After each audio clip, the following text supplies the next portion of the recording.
아버지, 오늘 우리는 7월 1일의 전날을 맞이하게 되었습니다. 뭐든지 새롭고 또 시작하는 첫 것에 대하여 우리 주님께 드립니다. 우리 주님은 오늘도 우리를 위하시며 우리를 위하여 행하시는 분이시니 주께서 행하실 때마다 주님 영광을 받아주시고 한없는 하나님의 사랑과 자비를 우리를 통하여 성취하시고 이루시기를 기도합니다. 오늘도 말씀 앞에 앉은 저희들에게 우리 주님께서 기도와 말씀의 영을 부어 주시옵소서. 예수님 이름으로 기도합니다. 달 은혜입니다. 오늘도 주님께서 나를 그 구원의 은총을 노래하는 그날까지 지키시며 인도하시며 주님 만날 그날까지 항상 은혜 안에 살아가게 하여 주십시오. 오늘도 주님의 보호의 손길이 필요하오니 오늘도 나를 붙잡으시며 내 영혼을 주님 품 안에 숨겨 주시옵소서. 우리 같이 한번 기도하겠습니다. 주님, 오늘 주님의 구원을 생각하며 날 위하신 주님의 그 자비와 큰 사랑을 또 생각합니다. 주님 만날 그날까지 나를 구원하시는 최종의 그날까지 내가 구원의 찬송을 즐겁게 부르는 그날까지 주님께서 내 영혼을 보호하시며 지켜주시고 주님의 품 안에 품어주시기를 기도합니다. 주님이 오늘 나의 숨을 곳이며 내가 피할 곳이니 주님 앞으로 나아옵니다. 주여, 오늘도 기쁨 중에 주님을 찬양할 수 있는 나의 삶이 되게 하여 주시옵소서. 언제나 구원하시는 주님, 내가 부르짖고 간구하며 마음에 답답한 것을 주님 앞에 올려드릴 때마다 주님 오늘도 응답해 주실 줄 믿습니다. 주님은 언제나 그래 하셨으니 오늘도 나의 기도 가운데, 오늘 기도의 이 순간 가운데 역사하시고 또 7월을 시작하는 오늘 하루 우리 하나님 앞에서 승리하고 믿음으로 경주하는 모두가 되게 하여 주시옵소서. 우리 예수님 이름으로 기도합니다. 아멘. 오늘은 시편으로 가겠습니다. 107편 1절부터 22절입니다. 교독하겠습니다.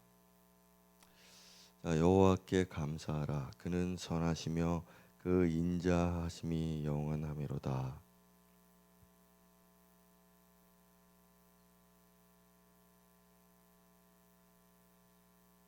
동서남북 각 지방에서부터 모으셨도다.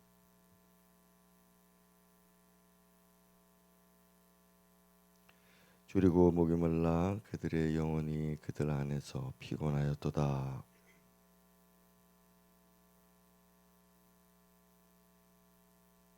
또 바른 길로 인도하사 거주할 성읍에 이르게 하셨도다.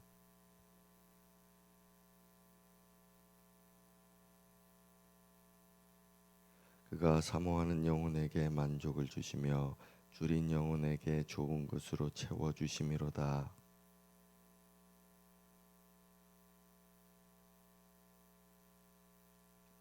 하나님의 말씀을 거역하며 지존자의 뜻을 멸시함이라.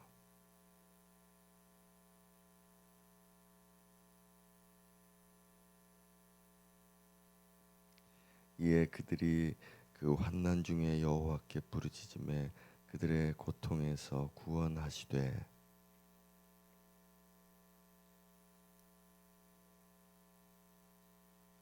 여호와의 인자하심과 인생에게 행하신 기적으로 말미암아 그를 찬송할지로다.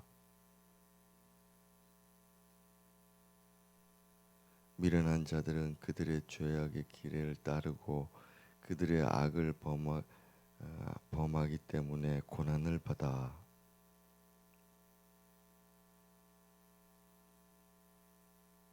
이에 그들이 그들의 고통 때문에 여호와께 부르짖음에 그가 그들의 고통에서 그들을 구원하시되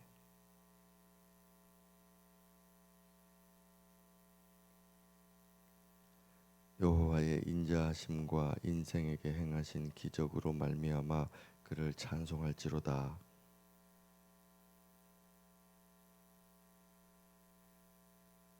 아멘. 자, 시편 107편 제 5권의 시작입니다. 시편이 이제 5권으로 편집을 할 때 그렇게 모아놨죠. 각 권별로 모아놨는데 이제 마지막 제 5권에 우리가 이루고 있습니다. 자, 오늘의 이 이제 시편을 보면은 3절, 2절, 3절 이런 거 보면 이 시편이 이 포로 시절을 보내고 난 다음에 이 포로 귀환을 하고 난 다음에 지은 시구나 하는 것을 알 수가 있습니다. 그리고 이제 이 시 곧 또 노래이기도 하기 때문에 중간중간에 이제 반복되는 후렴구, 반복구가 있어요. 그래서 8절 같은 경우죠. 그래서 이렇게 이제 8절 같이 여호와의 인자하심과 인생에게 행하신 기적으로 그러면서 9절을 덧붙이고 그다음에 이제 10절에서 또 다른 이야기들을 하면서 또 후렴구가 나오고 자 이런 식으로 반복해서 마지막 절까지 이제 갑니다. 자, 그러면 한번 보겠습니다. 먼저 4절에 보면은 광야 사막길에서 방황하며 거주할 성읍을 찾지 못하고 자, 이 방황을 이제 이스라엘 백성들이 포로에서 돌아오면서 겪은 방황 그러니까 광야에서 방황 우리가 뭐 서울에서 부산에 온다 부산에서 서울에 간다 이렇게 할 때에 뭐 방황할 일이 있겠나 싶겠지만은 이게 지금 70년이 넘었잖아요. 그리고 나라가 망했습니다. 그러니까 그 망한 나라 폐허가 된 고국 그리고 적들이 도사리고 있는 땅 또 안전한 정착지를 아직 얻지 못한 상태 이런 상태니까 사실 귀환을 하는 그 모든 곳이 광야고 또 위험한 곳이고 두려움에 떠는 그런 삶을 그들이 살았다는 걸 알 수 있죠. 그래서 이 광야 사막길에서라고 할 때 이게 과거 조상들이 출애굽할 때 그 광야냐 물론 그렇게 해석할 수도 있고요.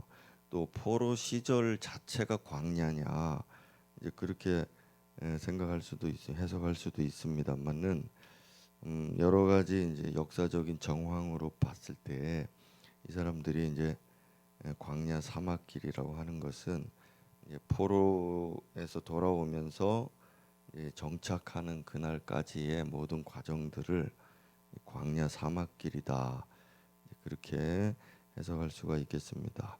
자, 어쨌든 거주할 성읍이 없고 하면서 계속 괴로워하는데 그들이 이제 6절에 보면은 그러한 근심 속에서 하나님 앞에 간절히 부르짖고 기도하는 모습이 나오게 되죠. 자, 그랬더니 결국에는 7절 거주할 성읍에 이르게 됐다.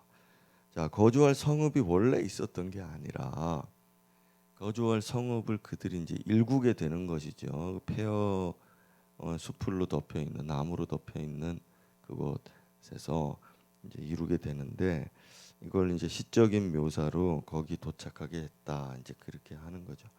자, 여러분 거주할 성읍이 있다는 것만으로도 얼마나 감사한 일이냐. 안전하게 귀가하고 거기서 먹고 살 수 있는 것만 해도 얼마나 감사한 것이냐. 그래서 사실 우리의 아우성은 사실상 이제 많이 배부른 소리죠. 사람의 욕심이 끝이 없고 하나님을 향한 불평과 요구가 또 끝이 없습니다.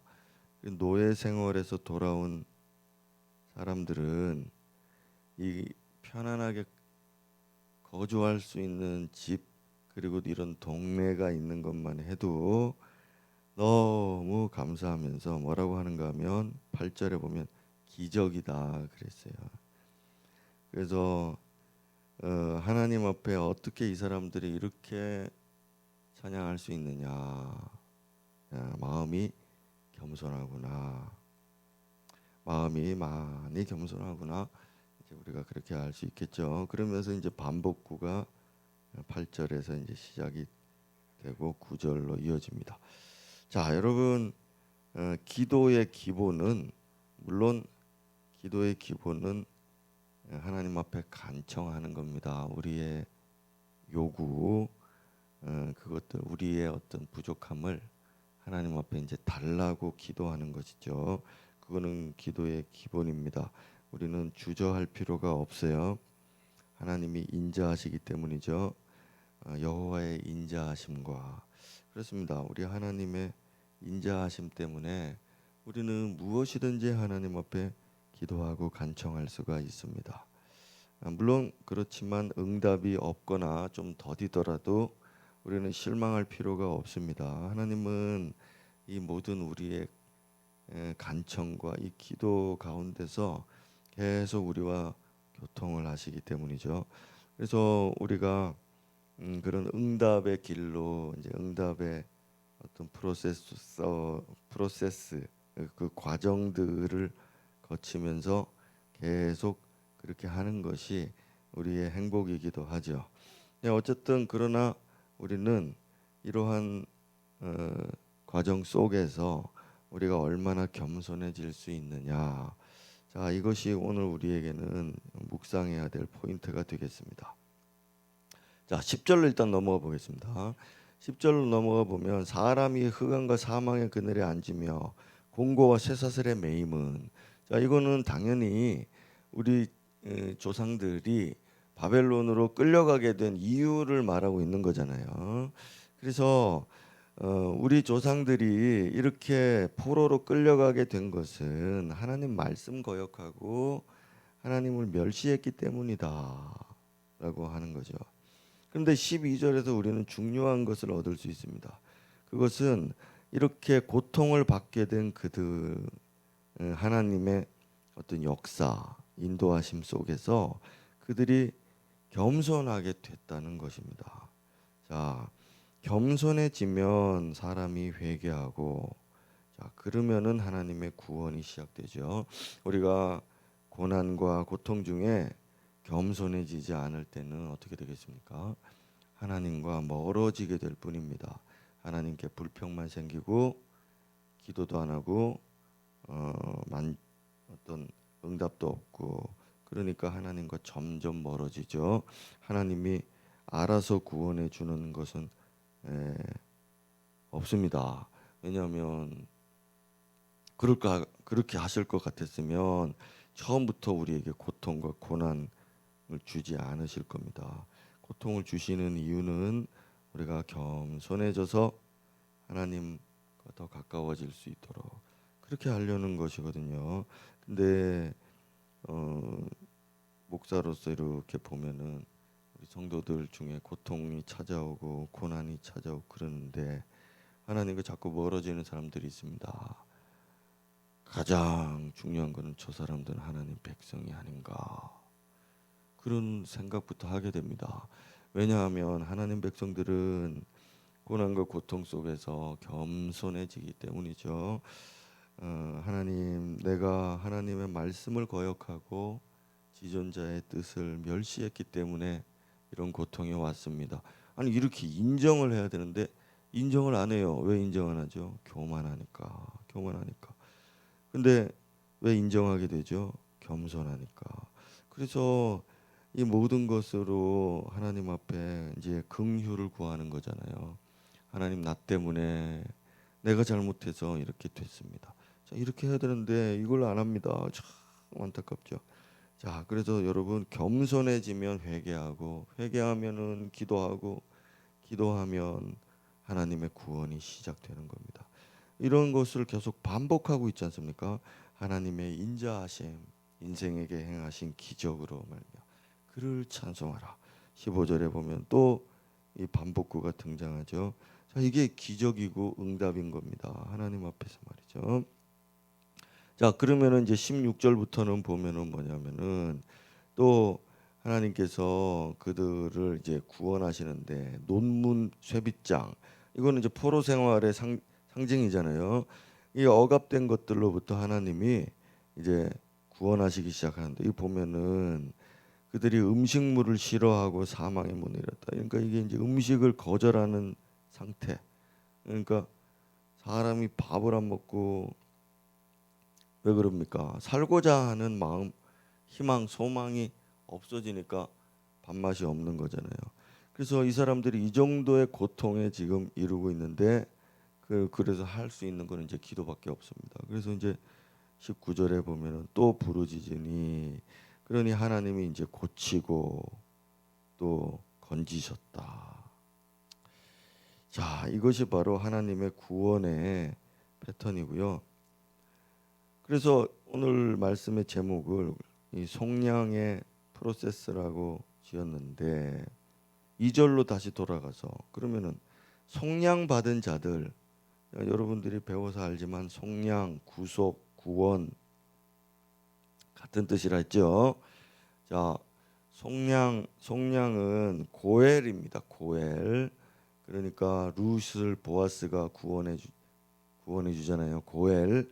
그래서 무르다, 되찾다, 복수해 준다, 그런 뜻이 고엘에 있습니다.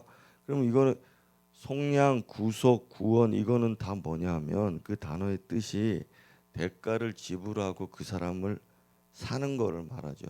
그래서 그 사람을 사느냐, 또 물건을, 땅을 사주고, 자, 이렇게 하는 겁니다. 그래서 이 고해를 구속자라고 부르죠. 구속자. 이거는 고엘이 나타나서 하는 겁니다. 자기가 하는 거는 하나도 없어요. 자기가 돈을 모아가지고, 내가 그래도 노예 생활할 때 돈을 조금씩 모았다, 그래가지고 땅을 사는 게 아니고, 그렇다고 자기가 면천 노예를 벗어나는 것도 아니고, 그냥 고엘이 나타나서 다 사서 대가를, 값을 다 지불하고 그에게 자유를 주고 그를 사는 걸 말하거든요. 그러니까 오늘 우리가 이 구절들을 보면 이제 속량으로 시작했는데, 잘 보면은 이 속량의 과정들을, 이 경로들이 다 나오는데 뭐냐면 고난, 그리고 말씀, 그리고 겸손, 그리고 회개, 부르짖음, 그리고 응답. 자, 이런 대여섯 가지의 단어들이 계속 유기적으로 연결이 돼 있습니다. 그래서 속량, 이 고난의 상태, 좌절의 상태, 멸망의 상태에서 하나님이, 자, 저 밑에 보면은 말씀을 보내신다라고 돼 있죠. 20 몇 절입니까? 예, 20절에 보면은, 20절에 보면 말씀을 보내어 그들을 고친다. 자, 그러니까 고난의 상태에서 말씀이 오는 겁니다. 고난 중에 말씀이 안 들린다, 그럼 이제 끝난 거죠. 이 사람 진짜 하나님 백성인가 싶은 겁니다. 고난 중에 하나님은 항상 말씀 보내시고, 그 다음에 그 사람은 그걸 듣고 겸손해져요. 자, 이게 지금 프로세스라고요. 고난 중에 말씀이 가고 그 사람이 겸손해져서 회개하기 시작하고, 그 다음에 뭡니까? 부르짖음, 기도하기 시작하는, 간청하는 거 하나님 앞에. 그러면 이제 끝난 겁니다. 응답이 오는 거죠. 그걸 우리는 속량이라고 하는 겁니다. 자, 그러므로 오늘 우리가 이 과정을 거치지 못할 때, 우리는 구원받은 백성인데 심각한 어떤 의심에 빠져들게 되는 거죠. 자, 여러분, 광야를 탓하면 안 되잖아요. 그들 입맛 없는 걸 탓하면 안 되고, 거주할 성읍이 없다고 탓하면 안 되고, 우리는 겸손하지 못해서 그런 탓을 하는 겁니다. 겸손하면 이 모든 것에 그들이 하나님 말씀을 거절하고 하나님을 멸시하였도다. 자, 이거 딱 결론이 나와야 되는데 여러분, 이게 안 나오는 겁니다. 여러분, 우리가 아무리 신앙생활 잘하고 있어도 우리는 여전히 하나님을 멸시할 수 있습니다. 때로 하나님 말씀을 무시할 수도 있습니다. 아니, 그런데 그걸 지적하는데 안 되죠. 당연히 받아들여야 되죠. 자, 그래서 마지막에 보면은 이제 22절에 우리의 결론입니다. 구속받은 사람들은 예배입니다. 우리 지난주 이제 제단 쌓는 거 얘기했는데 감사 제사를 드리는 거죠. 이 화목제의 제사인데 그 예배가 왜 중요할까요? 이 구원받은 자의 증거이기 때문에 그렇습니다. 그래서 이 프로세스의 완성, 속량받은 자 프로세스의 완성은 예배에 있는 거예요. 예배를 드리는 이유는 바로 이것 때문이죠. 완성이 되는 것입니다. 오늘 이 과정 중에 오늘 우리는 이걸 막 기계적으로 막 이렇게 암송하고 있어야 됩니다. 어떻게 항상 말씀이 오고 고난 중에는 말씀이 들려야 되고 그러면 힘이 나면서 겸손, 회개, 부르짖음 이 패턴이 반복되는 겁니다. 여러분들 한번 돌아보세요. 여러분들이 고난이 유익이 됐던 때를 돌아보세요. 고난이 유익이 됐던 때는 다 이 프로세서로 향하고 있는 겁니다. 혹시나 더딜지라도 지금 우리는 이 프로세스를 기억하고 이 과정을 인정하고 그 안으로 들어갔으면 좋겠습니다. 그 외에 받게 되는 여러 고난들 또 다른 고난들이 있죠. 그런 고난들 말고 우리 죄로 인한 그런 고난들에 대한 패턴을 이야기 드렸습니다. 자, 어쨌든 말씀을 잠깐이라도 다시 한번 우리 읽어보고 묵상하고 난 다음에 30분에 같이 기도하겠습니다. 동안에 여러 고난들을 받게 됩니다. 고난의 원인들은 여러 가지가 있지만 특별히 의를 위하여 고난을 받게 되고 순교하는 것처럼 그렇게 자랑스럽게 고난을 받을 때 그럴 때도 있죠. 하지만 우리는 또 죄로 인해서 고난 받는 것이 인생 중에 많습니다. 그럴 때마다 오늘 이 프로세스 안에서 오늘도 하나님 안에 이 과정들을 겪어가는 것이 우리의 인생의 과정이라는 것을 또 깨달으면서 오늘도 겸손하게 주님 앞에 기도하며 오늘 내 마음에 내 입술에 하나님을 향한 회개와 부르짖음이 있는가 오늘 이것을 되돌아보면서 하나님의 말씀을 듣고 회개할 줄 아는 하나님 백성들이 다 됐으면 좋겠습니다. 오늘도 하나님 그 어떤 것도 탓하지 않습니다. 이 모든 것의 원인이 나에게 있으니 주여 내게 긍휼을 베푸소서. 나의 고엘이 되어 주소서. 나의 구속자는 오직 주님뿐이십니다. 우리 기도로 나아갑시다. 기도하겠습니다. 하나님 아버지여, 돌아오는 그 길은 너무 힘들고 그들이 정착하는 그 길까지 그들은 매우 괴로웠습니다. 그러나 그들은 그 과정들 속에서 하나님 말씀을 들었으며 그 과정 속에서 그들은 겸손해졌으며 그들은 회개하기 시작했고 하나님께 간청하고 부르짖기 시작했습니다. 주여, 하나님의 백성들이 이렇게 행한다는 것을 오늘 우리는 새삼 깨닫습니다. 주여, 나의 인생 가운데서도 어떠한 고난이 찾아와도 어떠한 징계나 어떠한 아픔들 고통이 찾아온다 할지라도 하나님 말씀이 들리게 하소서. 겸손해지게 하소서. 오늘 회개할 줄 알게 하시며 부르짖게 하소서. 주여, 오늘 내 영혼을 주께서 감싸고 계심을 믿습니다. 고통 광야를 두려워하지 않게 하시고 그것 탓하지 않게 하시고 오직 주님 안에 우리가 기도하고 간청하는 하나님 사람들 되게 하소서. 우리 교회 성도들 기도하는 사람들 될 수 있도록 마음의 겸비함을 주시고 겸손함을 주시기를 원합니다. 언제나 귓가의 말씀 그들 가운데 중심에 말씀이 심겨지게 하시고 겸손하여 주님 앞에 무릎 꿇는 저들 되게 하여 주시옵소서.